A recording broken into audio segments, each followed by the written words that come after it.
Hemos recibido muchas llamadas y muchas preguntas con respecto a este próximo tema que discutiremos. Dejemos bien claro desde el principio que no estamos aquí para atacar a la Iglesia como un cuerpo, no. Pero hay ciertos problemas que deben abordarse a veces. Y como leímos, ¿dónde están los vigilantes? Deben tener una visión equilibrada de lo que está ocurriendo y deben saber cuándo tocar la trompeta. Ha habido numerosas preguntas sobre el estudio trimestral actual sobre el libro de Hebreos, y la gente está preguntando si el estudio de sustancia y sombra que hice hace unos meses fue un contraataque deliberado a este trimestre. Ahora, creo que puedo afirmar categóricamente que ese no es el caso. No tenía idea de qué trataría el próximo trimestre.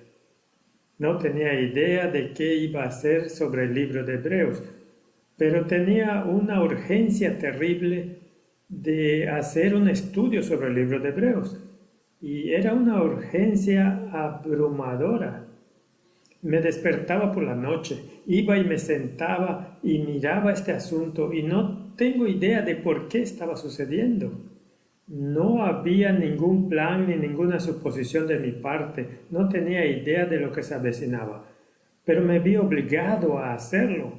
Así que me senté y elaboré un estudio sobre el libro de Hebreos, que llamamos Substancia y Sombra, y es una exposición versículo por versículo del libro de Hebreos, desde una perspectiva adventista. Y luego salió el nuevo estudio y muchos videos circularon sobre el autor y todas estas cosas. Ahora no queremos entrar en un debate sobre estos temas, pero la gente está haciendo preguntas serias. Y recuerdo que cuando estaba haciendo este estudio, quería recordar un canto que había escrito mi esposa y le dije, ¿sabes? Creo que eso funcionaría bien, porque encaja con el tema. ¿No puedes, por favor, escribir algo de música de introducción para este programa? Y tal vez incluso puedas cantar la canción completa. Ella lo había hecho anteriormente, pero no estaba satisfecha con esa interpretación y quería rehacerlo todo. Y como sabes, no puedes forzar un asunto como ese. Lleva tiempo. Y tenía esta urgencia, así que creé mucha confusión y finalmente se hizo y salió. Ahora, ¿cuáles son los problemas involucrados? La gente ha estado llamando. ¿Han estado hablando contigo sobre el tema? Sí, me enviaron videos, como dijiste, y me hicieron preguntas sobre el tema, y bueno, es importante. Creo que una de las principales cosas en las que tenemos que pensar es que tampoco quiero condenar a las personas. No, no queremos entrar a la cacería de brujas. No, pero esto solo te muestra de nuevo que tenemos que estar muy atentos cuando estudiamos la palabra de Dios y cualquier otra publicación. Así que cuando recibí todas estas preguntas y algunas personas estaban muy molestas por ello y algunos de ellos quieren volverse muy condenatorios, y me dije a mí mismo, mejor miro esto. Así que descargué todas las lecciones y estudié lo que decía. Y en general, las lecciones son muy buenas, pero hay un par de problemas que son un poco molestos. Y no quiero decir que la persona que lo escribió sea necesariamente lo que algunos de los medios dicen que es, pero veamos algunos puntos y luego podemos discutir lo que es un problema más amplio que solo esto. En la introducción dice, como notamos la semana pasada, los primeros cristianos del Nuevo Testamento leen Hebreos como una carta del apóstol Pablo.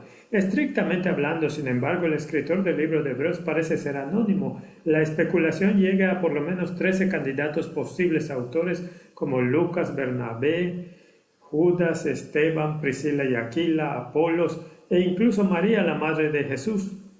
Al mismo tiempo sería negligente si no reconocemos que Ellen White atestiguó la autoría paulina del libro de Hebreos. No solo Ellen White, los reformadores lo pusieron en la versión King James de la Biblia, la carta de Pablo a los Hebreos. Todos lo creyeron, pero, ¿sabes? Esta discusión es abundante. Bueno, él reconoce que se apegará a lo que dijo Elena de White para el propósito del estudio. Pero, ya sabes, solo arroja la duda. Luego, hay una declaración en la lección 2 que me pareció bastante interesante. Los sacerdotes fueron designados para representar a los seres humanos y mediar en su relación con Dios y las cosas que le conciernen. El sacerdote era un mediador. Esto valía para cualquier sistema de sacerdocio, ya fuera israelita, griego, romano o cualquier otro. El sacerdote instrumentaba la relación con Dios y toda su ocupación apuntaba a facilitar la relación entre el pueblo y Dios. El sacerdote ofrece sacrificios en nombre de los seres humanos. El pueblo no puede llevar esos sacrificios a Dios personalmente. El sacerdote sabe cómo ofrecer un sacrificio aceptable para que nuestros dones sean aceptables ante Dios, consiguiendo la purificación o el perdón. Los sacerdotes también enseñaban la ley de Dios al pueblo, eran expertos en los mandamientos de Dios y se encargaban de explicarlos y aplicarlos. Finalmente, los sacerdotes también tenían la responsabilidad de bendecir en nombre de Yahvé, y a través de ellos Dios mediaba su buena voluntad y su propósito benefactor hacia el pueblo. Ahora, Martín, eso es verdad para el mundo pagano. Cuando se trata de la economía judía, el sacerdote era un tipo. Él siempre fue un tipo del gran mediador que es Jesucristo. Este es un concepto muy católico de que el sacerdote es el que sin él no puede sobrevivir. Así que encontré esta declaración bastante molesta, pero por lo demás lo dejaría. Ahora, aquí hay un artículo interesante que acaba de aparecer el 14 de febrero del 2022, así que es muy reciente, donde afirma que un sacerdote católico realizó incorrectamente miles de bautismos al cambiar una palabra que los hace nulos. No se dan cuenta de que el bautismo infantil no es válido en primer lugar, pero dejémoslo así. Y habla de este sacerdote en particular y tuvo que renunciar a su iglesia católica después de que se determinó que él usó las palabras "nosotros te bautizamos en el nombre del Padre y del Hijo, del Espíritu Santo", en lugar de la frase correcta "yo te bautizo en el nombre del Padre y del Hijo y del Espíritu Santo". Así que eso es según el obispo de la diócesis. Ahora, ¿cuál era el problema? El problema con el uso de "nosotros" es que no es la comunidad la que bautiza a una persona, sino que es Cristo y solo Él quien preside en todos los sacramentos, y entonces es Cristo Jesús quien bautiza. Eso es interesante, ¿sí? Entonces el bautismo es un requisito para la salvación, según la diócesis. En otras palabras, es un sacramento. A través del acto tú recibes la salvación. Así que ahora, si no es válido, ya no eres salvo. Ya no eres salvo. Ahora, lo interesante es que el sacerdote dice que debo decir "te bautizo", pero no es él bautizando, es Cristo bautizando. Ahora, debes entender la teología católica. En la teología católica, cuando se ordena un sacerdote, se ordena como un alter Christos, otro Cristo. Entonces se convierte en Cristo. Por eso ellos creen que en la misa ellos crean a Dios, que es más que crear el mundo, como afirman en sus escritos.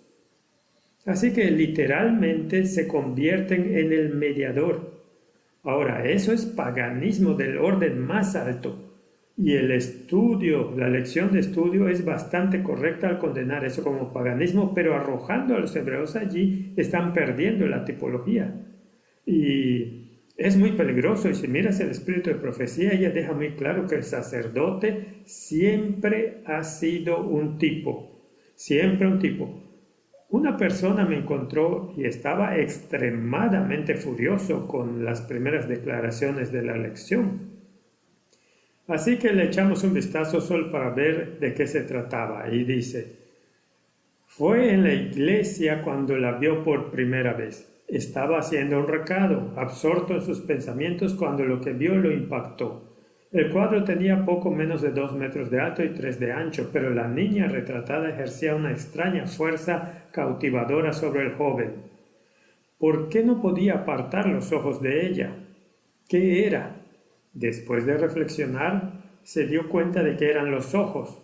La pintura mostraba solo el rostro y ella miraba algo fijamente. ¿Pero qué era y por qué estaba tan absorta en eso? Durante mucho tiempo no pudo quitarse ese cuadro de la cabeza. Varios años después, el pintor Arnold Jiménez le reveló algunos de sus secretos. La pintura se hizo para que los ojos de ella atrajeran a los espectadores, pero el verdadero secreto estaba en las pupilas. Si miras de cerca, descubrirás que reflejan lo que ella estaba mirando. Sus ojos estaban fijos en Jesús en la cruz.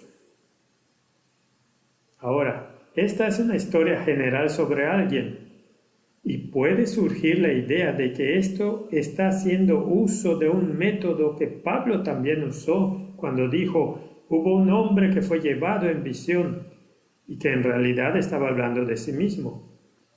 Así que uno se pregunta si esto es una referencia a él mismo, que tal vez estaba mirando esta imagen y luego conoció a este artista.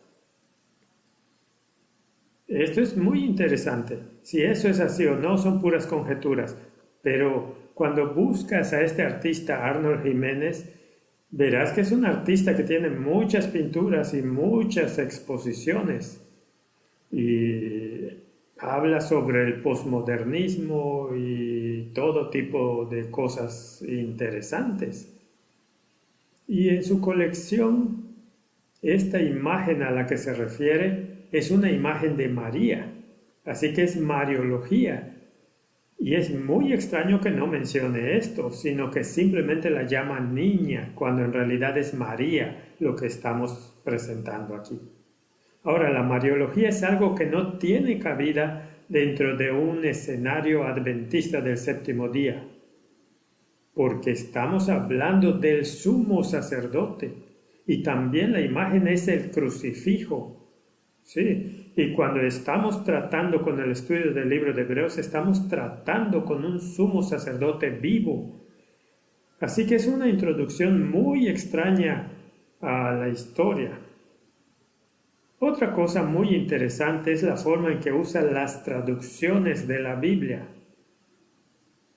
Ahora, no vamos a seguir la lección. Como dije, la lección en general está muy bien escrita y podemos ver que les encanta citar la LXX, la Septuaginta, y algunas de las ideas que existen también. Otro punto importante es que en todo el estudio usa cada traducción que está aprobada por la Iglesia Católica Romana, pero ni una sola vez usa la versión King James. Ahora, eso es muy extraño, porque si vas a hacer un estudio sobre el libro de Hebreos y quieres apoyar un punto de vista adventista sobre el libro de Hebreos, tienes que usar la King James o al menos el texto recibido, que es similar, o de lo contrario, no puedes probar la posición adventista. Ahora, en algunos casos, como si Jesús entró en el lugar santo o en el lugar santísimo, no puedes probar eso a partir de las traducciones modernas. Y esto parece ser una estrategia. Usemos las nuevas traducciones y luego, ¿qué vas a hacer con las doctrinas distintivas? Bueno, las dejas afuera, Martín. Las dejas afuera. Ahora, en lo que a mí respecta, cuando estás tratando con un estudio adventista y estás tratando con un estudio que es un estudio mundial sobre el libro de Hebreos y es para adventistas del séptimo día, ¿puedes dejar de lado las doctrinas distintivas? No, eso en mi opinión es un pecado de omisión, y un pecado de omisión puede ser tan grande como un pecado de comisión. Así que esto es muy problemático para mí.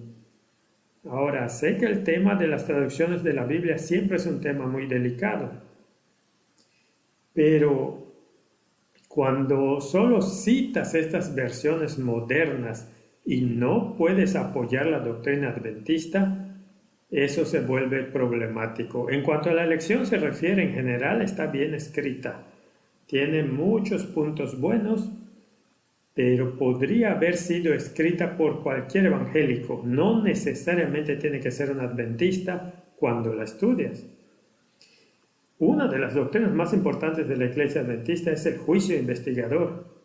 Y el santuario, el ministerio de Cristo, ¿entró en el lugar santo o entró en el lugar santísimo? Y este tema de las traducciones de la Biblia es uno que está causando problemas constantemente dentro de nuestras filas. Y hay una posición jerárquica y luego hay una posición general y nunca las dos se encontrarán. Ahora, lo que dijimos en la primera sección, ¿tiene la posición jerárquica el derecho de imponer su visión contraria a la conciencia en el resto del cuerpo? No, porque eso está en contra de lo que Dios quiere. Eso está en contra de lo que Dios quiere. Así que si ve un estudio como ese, entonces crea preocupación, porque deja de lado las doctrinas distintivas. Ahora el estudio que hice, yo desconocía por completo el hecho de que este trimestre iba a ser el libro de Hebreos. Está hecho con la versión King James, verso por verso, y las doctrinas distintivas se pueden ver claramente. No digo que ese estudio sea perfecto en ningún sentido. Ciertamente se puede expandir 100 veces y se pueden agregar muchas cosas, pero al menos es un estudio adventista. Y la gente podrá ver lo que nosotros como cuerpo profesamos creer. Ahora, mientras estoy en este tema, sé que lo hemos mencionado tantas veces, pero este es un tema muy serio y está en el corazón de uno de los problemas más grandes que tenemos en la iglesia. Y eso es lo que siempre regresa, porque esto es, para mí esta es la raíz, la verdadera palabra de Dios. ¿De qué pozo estás bebiendo? Eso es. ¿Y por qué constantemente lo abordamos? La vez pasada citamos la Septuaginta, que es tan absurda y contradictoria, no solo consigo misma, sino con el espíritu de profecía. Y aquí nuevamente el tema es una de las creencias adventistas pioneras originales. Si el espíritu de profecía es parte de nuestra denominación, y cualquiera va en contra de él, entonces no tiene derecho a imponer su opinión o su ley sobre aquellos que desean vivir en armonía con el espíritu de profecía. Y si aquellos que creen en el espíritu de profecía van de acuerdo con sus dictados y su coacción, entonces estarán yendo en contra de su conciencia y pecando en contra de su conciencia y contra Dios. No hay algunas porciones que puedo decidir que me adheriré a esto y esto es lo que creeré, pero lo demás solo lo quiero ignorar porque no encaja con mi sistema personal. Parece solo una opinión, pero esto es realmente el corazón del problema, así que vamos a repasar algunas citas solo para asegurarnos. Aquí trata de traducciones de la Biblia. Leemos en el conflicto de los siglos. Los valdenses se contaron entre los primeros de todos los pueblos de Europa que poseyeron una traducción de las Santas Escrituras. Centenares de años antes de la Reforma tenían ya la Biblia manuscrita en su propio idioma. Tenían la verdad sin adulteración y esto los hizo objeto especial del odio y la persecución. Declaraban que la iglesia de Roma era la Babilonia apóstata de Apocalipsis y con peligro de sus vidas se oponían a su influencia y principios corruptores. Martín, tenían la verdad sin adulterar, tenían la Vulgata original, no la Vulgata de la Iglesia Católica, sino las traducciones originales al latín, y tenían el texto recibido como su base. Y de acuerdo al espíritu de profecía, tenían la verdad sin adulterar. Leemos otra declaración del conflicto de los siglos. La iglesia en el desierto y no la orgullosa jerarquía entronizada en la gran capital del mundo era la verdadera iglesia de Cristo, el guardián de los tesoros de la verdad que Dios había encomendado a su pueblo para darlos al mundo. ¿Cuáles son esos tesoros de la verdad? El manuscrito original, la palabra de Dios, ¿verdad? Sí, en realidad es tan lógico que no puedo creer que quieras discutir sobre este punto, pero lo hacemos. Esto es un problema serio. Ahora, hubo acusaciones de que el estudio de la lección podría ser el resultado de la infiltración y la infiltración jesuita. No vayamos allá, solo trabajemos sobre la base de los hechos y no etiquetemos a las personas con una etiqueta en particular, sino que al menos seamos capaces de decir: lo que están diciendo está en armonía con lo que nosotros como pueblo creemos y hemos recibido como un don especial, ¿sí o no? Bueno, nos encontramos con un problema, porque cuando alguien más como Fauci o cualquier otra persona estudia en una institución jesuita, decimos que tienen formación jesuita. Así que te ponen un pequeño problema si decides ir y estudiar allí, si estás en la iglesia. Sí, sería muy problemático ir a estudiar allí, a menos que tu objetivo fuera evangelizar, pero no llegarías muy lejos en una institución jesuita. La probabilidad de que tú seas evangelizado es mucho más grande que a que tú logres cualquier cosa que puedas hacer. Así que este es un problema grave y se encuentra en la base de muchos de nuestros problemas y conflictos dentro de la iglesia. Así que es absolutamente claro que el espíritu de profecía dice que los valdenses eran los guardianes y que tenían la verdad sin adulterar. Así que leamos una declaración de primeros escritos. Entonces vi que Dios sabía que Satanás iba a ensayar todas sus artes para destruir al hombre. Por eso había hecho escribir su palabra y presentado sus propósitos acerca de la raza humana con tanta claridad que los más débiles no necesitasen errar. Vi que Dios había guardado de forma especial la Biblia. Sin embargo, cuando los ejemplares de ella eran pocos, hubo sabios que en algunos casos cambiaron las palabras, pensando que estaban haciendo más claro su sentido cuando en realidad estaban confundiendo lo que era claro e inclinándolo hacia sus opiniones establecidas, que eran gobernadas por la tradición.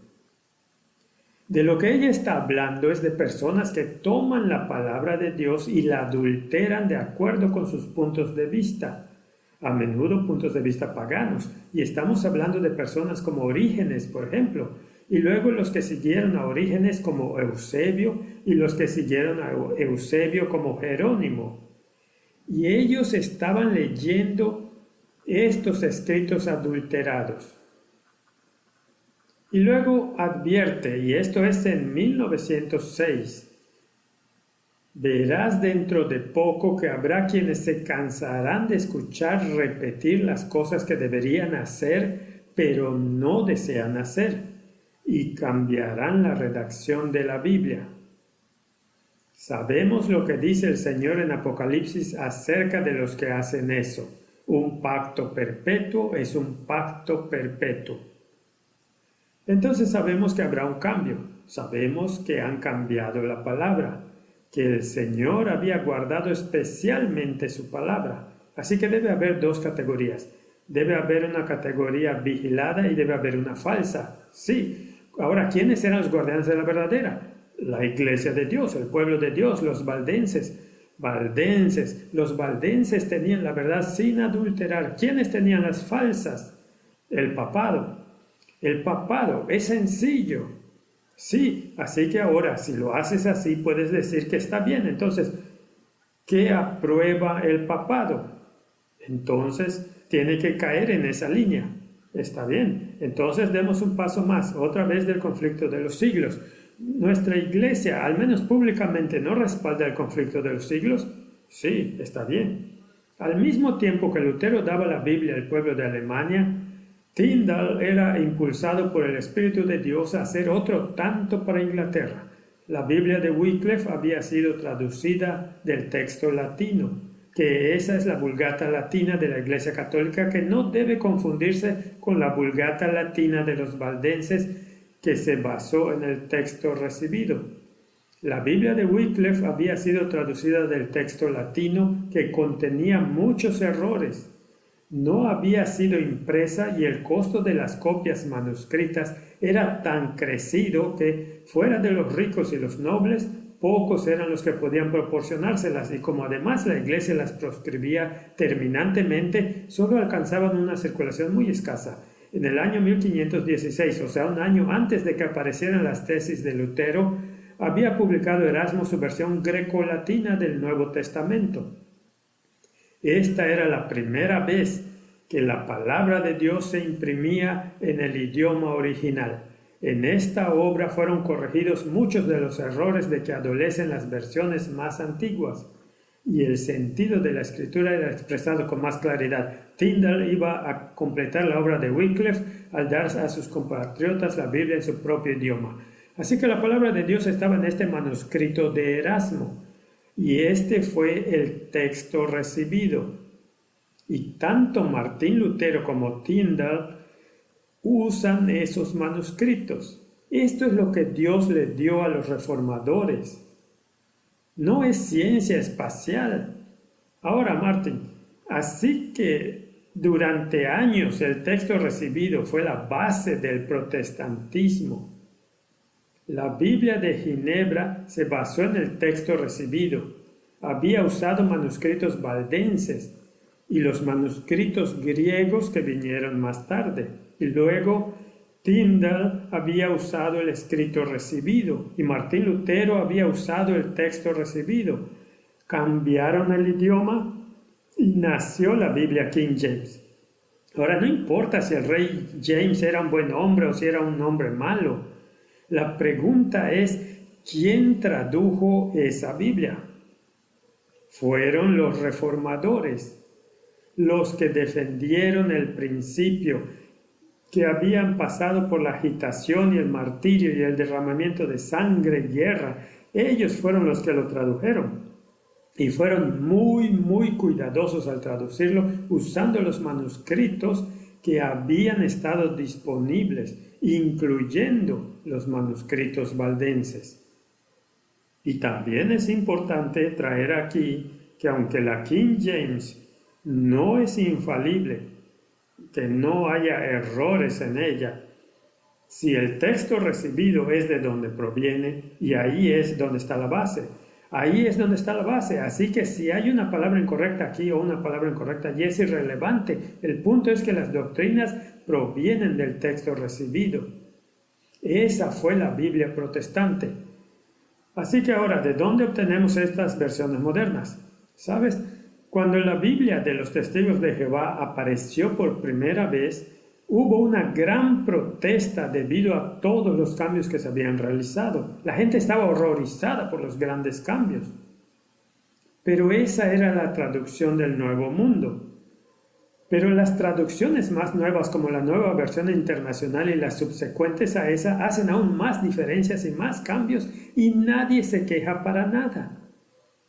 Así que veamos esto. El texto griego que hemos usado como base de nuestra traducción del Nuevo Mundo, esto es lo que ellos dijeron, es el texto Westcott y Hort, ampliamente aceptado debido a su reconocida excelencia. Pero también hemos tomado en consideración otros textos, incluyendo el preparado por el doctor Eberhard Nestlé y el compilado por el erudito jesuita español José María Bover, y el del otro erudito jesuita, A. Merck. Martín, ¿hace que te ponga nervioso? No, yo corro. Tú corres, ¿verdad? Está bien. Así que todos estos eruditos y el texto de Westcott y Hort, que se basó, por cierto, en el Sinaiticus y el Vaticano, al que llamaron un océano de pureza, que tenía tantos errores que incluso el Papa hizo un par de miles de correcciones. Así que estos escritos patéticos que no tienen el comienzo de Génesis o Apocalipsis o nada en ellos y tienen complementos tan ridículos como el Evangelio de Bernabé, etc. son la base para estas nuevas traducciones. Y esto es del establo católico, así que cualquier Biblia que esté en el estante es aprobada por la Iglesia Católica Romana, y cualquier Biblia que se base solo en el texto recibido es condenada por la Iglesia Católica Romana. ¿Por qué cualquier protestante o por qué los adventistas querrían siquiera considerar usar solo estas traducciones cuando se nos dice claramente que los valdenses tenían la verdad sin adulterar? La única razón en la que puedo pensar es para no ser visto como un tonto a los ojos del mundo. Eso tiene que ver con la alta crítica. Ok. Donde hemos variado la lectura del texto de Westcott y Hort, nuestras notas al pie muestran la base de nuestra lectura preferida.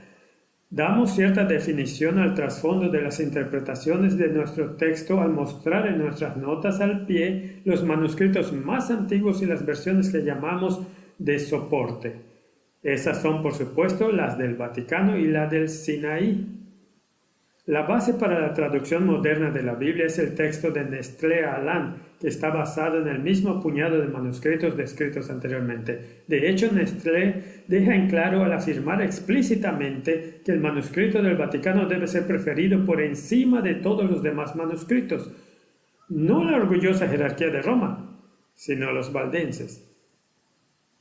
Además, su texto, por su propia admisión, se basa sobre consideraciones ecuménicas y es un texto dinámico, en constante cambio, como el clima ecuménico lo dicte. En 1968, las Sociedades Bíblicas Unidas y el Vaticano llegaron a un acuerdo de que solo este texto puede usarse como base para nuevas traducciones en iglesias y en estudios bíblicos. Y aquí está la cita. Así que cualquier Biblia que se base en estos manuscritos obtiene la aprobación de Roma. Entonces, ¿por qué en nuestra escuela sabática solo citamos Biblias que tienen la aprobación de Roma y no aquellas que, de acuerdo con el espíritu de profecía, tienen la verdad sin adulterar? Y especialmente cuando estamos tratando con el libro de Hebreos, especialmente porque no puedes probar las doctrinas adventistas.